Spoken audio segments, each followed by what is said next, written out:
je suis Patricia de la chaîne YouTube Patricia So French Couture et vous pouvez aussi me retrouver sur Instagram Patricia So French Couture. Aujourd'hui, ça va être un podcast enfant. Non, du coup, toutes les petites cousettes vont être que pour les enfants. Tout d'abord, qu'est-ce que je porte aujourd'hui? Donc je porte ma chemise McCall's que je vous avais déjà présentée dans des podcasts précédents. Je l'aime beaucoup, je la porte énormément, le tissu est resté superbe, il n'a pas bougé, il n'a pas bouloché ou quoi que ce soit, je suis vraiment contente. Et en plus c'est un jaune, moi qui adore le jaune, mais je crois que je ne suis pas la seule à aimer le jaune. Vous connaissez sûrement Zia Steam, donc elle a une chaîne YouTube, elle est quand même, je pense que vous la connaissez si vous êtes par ici. Et en fait, l'autre jour elle m'a envoyé un email me disant je suis en train de regarder toutes tes vidéos. Oh là là. Et je suis en train de t'analyser. Oh là là, qu'est-ce que j'ai pu lui dire comme bêtise, parce que je pense qu'elle connaît beaucoup mieux la couture que moi. Et elle m'a dit donc tu es quelqu'un de très droite qui respecte bien. Je suis oui, elle m'a bien jugée. Oui, c'est vrai que je suis assez carrée dans mes choses, je suis entièrement d'accord. Et en fait, après avoir discuté en privé avec elle, mais quelle connaissance qu'elle a. Franchement, je suis impressionnée. Elle vraiment au niveau des tissus, la façon de faire, comment modifier des patrons, des choses comme ça. Donc, si vous êtes débutante et que vous cherchez une couturière qui puisse vous expliquer comment faire les choses ou quoi, je pense aller voir sa chaîne et puis elle vous aidera, je suis sûre. Zia Steam, elle s'appelle. Oui, une autre chose aussi, ce podcast c'est enfant, mais je vais dédier plein d'autres chaînes YouTube en même temps. Donc voilà. Aujourd'hui, donc je vais vous présenter des petites cousettes. Donc j'ai refait des culottes pour ma fille qui les adore. Donc c'est des culottes que je vous avais déjà présentées il y a des podcasts précédents. C'est des culottes Make Moms Jax, j'oublie toujours le site internet. Bref, c'est des culottes qui sont gratuites si vous inscrivez sur la newsletter.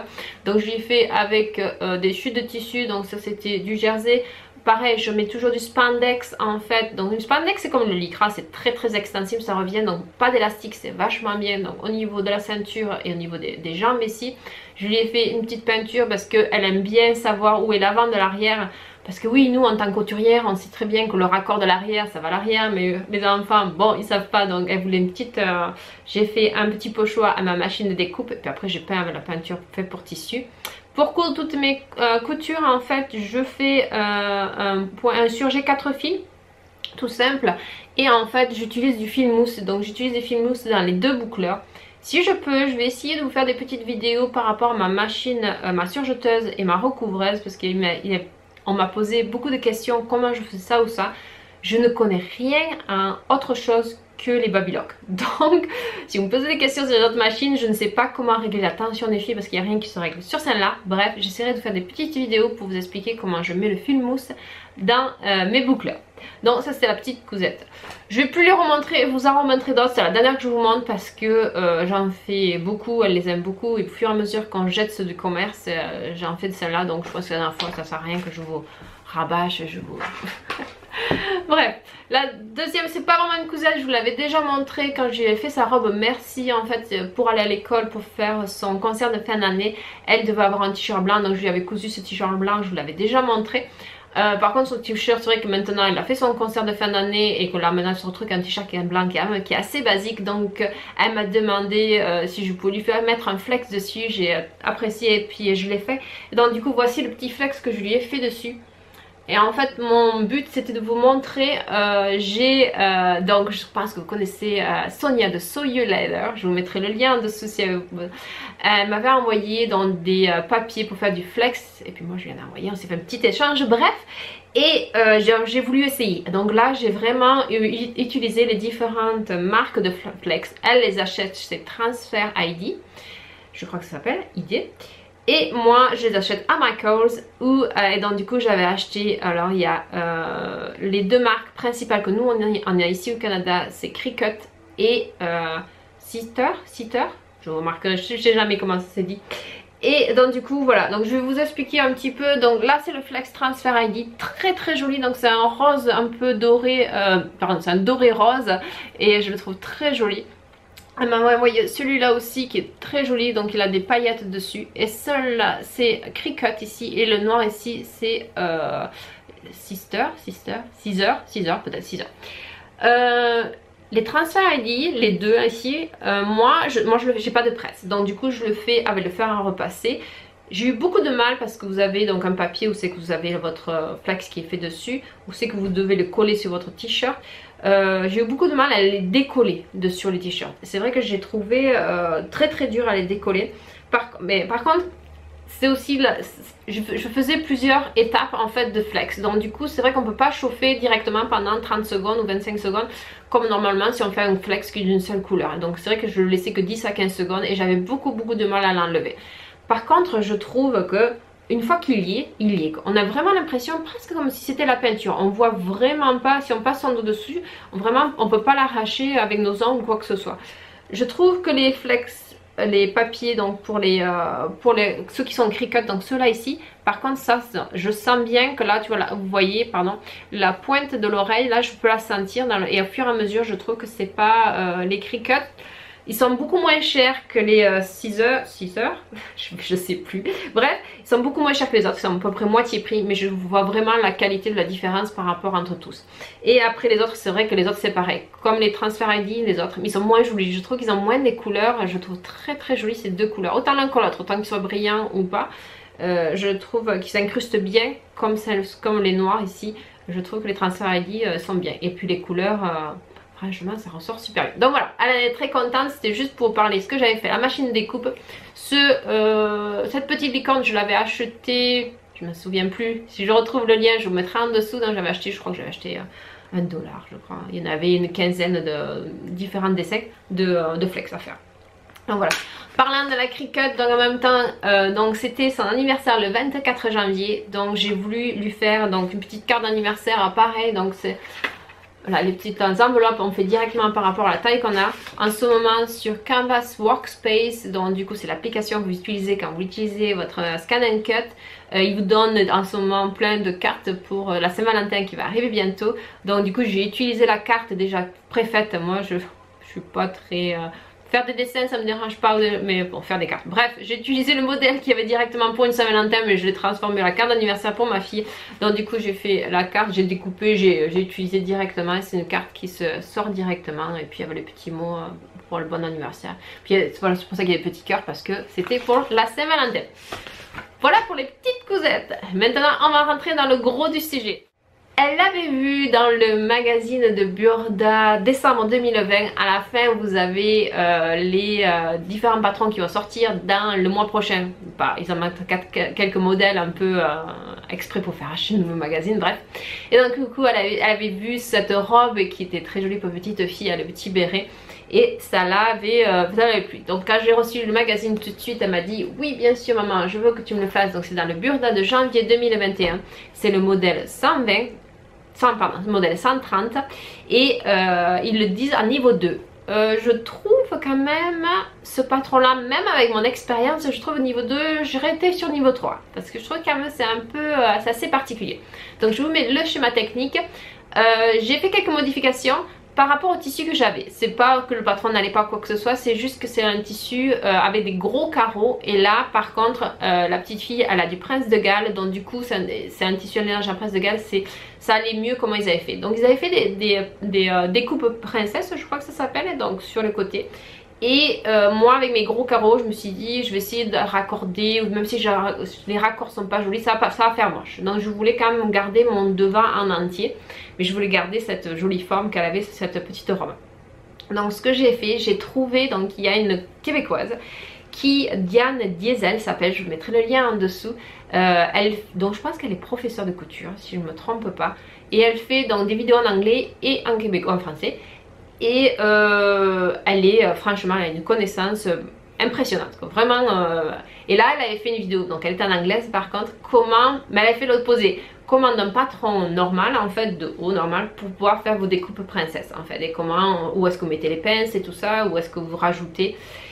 Et moi je suis partie de l'inverse, donc je suis partie du patron qui est normalement avec des découpes de princesse, et je suis partie sur un sans princesse. Alors j'ai essayé, je sais pas, donc s'il y a des grandes couturières ici, dites-moi si j'ai raison ou pas. Donc du coup j'ai mis mon patron dans au niveau des épaules, j'ai gardé la même distance, et en fait j'avais une ouverture en bas et que j'ai fait une pince pour fermer. Je sais pas si c'est bien ou pas, on verra. S'il y a des gens, allez-y, dites-moi, je le prendrai pas mal. Voilà, j'ai essayé, ça a marché, ça lui va bien. Je sais pas si ça va ou pas. Donc il y a quand même 10 pièces sur ce patron. Il y avait au niveau il y avait des parmentures au niveau de l'avant et à l'arrière. Moi j'ai enlevé parce que c'est un tissu qui est lainage, donc il gratte, donc j'ai voulu lui faire une doublure. Donc j'ai entièrement doublé, donc pour faire la doublure j'ai recopié exactement le patron de la robe que j'ai doublé, sauf au niveau des manches j'ai enlevé un petit peu pour pas que les manches de doublure ressortent, un peu comme une doublure de veste ou de manteau. Et après pareil au niveau de partie de la jupe d'en bas. Donc je vous la montre et je vous explique un peu plus. Donc voici la robe. Et vous voici les pinces. Donc ici normalement je devrais pas avoir, je devrais avoir les découpes de princesse ici. Voilà, donc ça c'est la robe d'ici, à l'avant, à l'arrière. Vous avez des plis creux ici qui sont très très mignons, je trouve qu'ils ressortent super bien. Autant à l'avant qu'à l'arrière. Pour garder bien en place, parce que je trouve qu'en force de faire, même si on repasse à la main, des fois à force de faire la couture, les plis s'en vont. Et donc du coup ce que j'ai fait, c'est que j'ai fait un point zigzag tout le long pour mes plis creux, après les avoir pliés tout ça. J'ai fait un point zigzag ici tout le long pour les garder bien en place tout le long de ma couture. Et puis après à la fin, quand j'ai eu vraiment presque fini, avant de faire mon ourlet d'en bas, je les ai enlevés, mais c'était juste un point zigzag très large pour que ça tienne bien mon pli creux. Ce que j'aime bien aussi faire, parce que quand je vous avais montré dans les autres ma jupe portefeuille, je sais pas si vous vous en souvenez, il y avait la bleue et donc il y avait des plis, et souvent quand il y a des plis, je trouve que les plis au fur et à mesure ils s'ouvrent, et donc du coup quand ils s'ouvrent après, même si on essaie de repasser quoi que ce soit, ça ne marche pas. Et donc du coup moi ce que j'aime bien faire, c'est coudre sur 2-3 cm et mon pli, je vais essayer de vous le montrer, mon pli creux pour qu'il reste bien en place, même si je la lave ou quoi que ce soit, parce que c'est vrai quand on se lave des fois les plis s'en vont, donc j'aime bien faire ça sur les plis. C'était pas dit sur Burda, mais j'aime bien ajouter ça. Bon bien sûr des petits boutons que j'avais eu à Cleaner Supplies. Je suis assez contente de mon petit raccord de cette fermeture invisible. Il y avait des fronces à faire au niveau des emmanchures ici. Autant j'arrive, je suis contente maintenant, j'arrive à un niveau où j'arrive bien à faire l'embu pour aller dans ma chemise, comme dans ma chemise dans les manches, sans faire de plis ou quoi que ce soit, et je trouve que j'y arrive en fait. Mais par contre pour faire des fronces, je trouve que vraiment j'ai pas réussi. Pour les équilibrer, qu'il y en ait autant, vous voyez là, je trouve pas que mes fronces soient équilibrées du tout là, et ça j'ai eu du mal. Pourtant j'ai bien marqué les repères au niveau en haut, et parce que les fronces sont vraiment qu'au niveau ici, elles sont vraiment que à cet endroit là, donc c'est vraiment, c'est pas des fronces de soutien comme quand vous faites une chemise normale, c'est vraiment des fronces pour que la manche fasse un peu plus bouffante sur cette robe. Donc c'est vrai que ça c'est encore une partie qu'il faut que j'améliore, je sais pas trop comment, mais on verra, j'en referai d'autres et puis je verrai. Donc bref, je vous la retourne cette fois-ci et je reviens. Donc retourner, c'est exactement la même, donc entièrement, donc avec un peu joli si je le remettre correctement, et avec donc du coup la doublure que j'ai copiée complètement par rapport au patron. Donc comme je vous disais, je n'ai pas mis de paramenture. Je me demande si je devrais dû, ça reste bien en place, mais j'aurais dû thermocoller peut-être mon tissu ou ma paramenture, je sais pas. Bref, donc du coup voilà, j'ai fait les plis comme il était demandé. Et donc ma fermeture ici, je la fais que ça se finit à l'intérieur de ma doublure, ma jupe. Je regrette ici, je pense que la prochaine fois j'aimerais carrément cacher, je trouve ça pas joli ici. Bon après c'est à l'intérieur mais c'est moi qui chipote, je trouve ça pas joli ici. Donc je regrette, j'aurais dû peut-être coudre ma doublure de la jupe après avoir cousu ma fermeture et tout monter en fait. Parce que moi j'ai monté ma jupe et ma doublure ensemble et je les ai attachées en haut et après j'ai fait ma fermeture en fait. Et donc du coup j'ai pu cacher ici le bas, mais je regrette, j'aurais dû, vu que j'avais une doublure, j'aurais dû cacher après, j'aurais dû monter je sais pas trop comment, mais bon j'y arriverai, je trouverai une solution. Ce que j'aime bien faire quand je fais des doublures comme ça et qui sont sympathiques, en plus je la laisse choisir, j'ai une machine qui fait un petit peu de points de broderie, je sais plus combien, et c'est vrai que souvent on l'utilise pas, j'aimais pas me poser la question sur Instagram, et il y a très peu, il y a peut-être 5% des gens qui ont dit oui, le reste m'ont dit non, non, c'est bon, j'utilise jamais ça. Et donc du coup pour finir l'ourlet des doublures, j'aime bien mettre un petit point de broderie tout simplement. Donc elle avait choisi des oiseaux, des chiens et un cygne. Et puis voilà, donc tout le tour là, elle a ce petit point qui se voit pas mais qui fait très discret, mais en même temps qui fait une super finition à l'intérieur. J'ai fait l'ourlet, j'ai oublié de montrer quand j'étais à l'endroit, donc là j'ai fait un ourlet invisible que j'ai tourné 2 fois avec le point invisible de ma machine à coudre. Et en fait j'ai surjeté, j'ai plié à l'intérieur et après je fais donc à l'endroit ça se voit, c'est mon... je l'ai fait un zigzag vu que c'est un peu un lainage stretch. Et puis à l'extérieur ça se voit pas et mon point invisible. J'ai fait le même point invisible pour les manches et après j'ai utilisé le surplus de couture pour coudre par dessus ma doublure ici. Donc voilà pour la petite robe qui lui va très bien, je suis contente. Je l'ai fait, pardon j'ai oublié de vous le dire, j'ai fait en taille 128 et elle mesure 1m10. Ça lui vient juste, donc je pense qu'il va falloir que j'augmente de taille. Elle voulait absolument aussi avoir pour aller avec, elle avait vu sur la photo la petite fille avec un béret, donc elle voulait avoir un béret. Et là j'ai après avoir réflexion, j'avais vu, parce que j'aime bien suivre aussi, elle s'appelle Amy. Elle a elle a une chaîne YouTube qui s'appelle Glow Up, je mettrai l'information dessous. Et elle avait fait un tuto en fait pour faire un béret. Et c'est vrai qu'elle elle partait sur un tuto stand. Vous mesurez, vous faites ce que vous avez par rapport à votre mesure. Donc du coup j'ai pu l'adapter à elle parce qu'il y a d'autres tutos mais c'est beaucoup pour... ou d'autres blogs mais c'est vraiment fait pour les adultes. Et là je fais quelque chose pour elle, pour un enfant. J'ai suivi à moitié son tuto, je suis désolée Amy, ça passe par là. J'ai suivi à moitié son tuto mais bon bref, à la fin il a fallu que je suive son tuto. Donc j'étais partie sur un béret, donc le petit béret, j'avais même rajouté le petit truc, je sais pas comment ça s'appelle, au milieu du béret. Et en fait j'ai mal mesuré, c'est ma faute, j'ai mal mesuré, j'ai oublié de compter les valeurs de couture, la mousse couturière, oui vous pouvez me le dire. Et donc du coup j'ai oublié, et donc j'avais que ça en fait qui allait à l'intérieur. Je fais ah là c'est pas, c'est beaucoup trop, quand même pour moi ça m'était beaucoup trop grand. Et je me suis dit tiens j'ai des chutes d'élastique, je vais rajouter, parce qu'elle mettait un élastique, moi je voulais pas mettre d'élastique. Mais en gros à la fin j'ai rajouté un élastique. Donc j'avais des chutes d'élastique, donc j'ai rajouté un élastique qui aille tout autour. Et j'en avais pas assez, donc c'est vraiment de la bidouille. Et donc du coup c'est deux élastiques différents, vous voyez, j'ai fait un zigzag pour les... En plus c'est même pas vraiment différent. J'ai rajouté et j'ai monté ça après en fait. Et donc du coup mon élastique il faisait je crois 3 cm et demi de large. Donc du coup je l'ai plié, je fais comme un billet que j'ai monté après sur mon béret ici. Donc voilà, et donc en plus c'est vachement bien d'avoir l'élastique, donc je regrette pas. Si vous devez faire un béret pour les enfants, mettez un élastique parce que ça tient bien sur elle, quoi. Elle n'a pas besoin de le remonter, elle n'a pas besoin de s'ajuster. C'est vrai que l'élastique, je l'ai fait un peu plus serré, exprès j'ai fait 1 cm en moins que ma circonférence de mon béret pour que ça reste bien en place. C'est vrai que ça lui reste bien en place et elle s'en plaît, elle la porte toute la journée quand elle l'a eu. Là je lui ai dit je le garde de côté parce que j'aimerais bien vous le montrer. Donc du coup j'ai pu la voir, donc voilà. Je vous laisse avec la petite vidéo de porter des petits ensembles, donc Burda, et puis je reviens tout de suite après.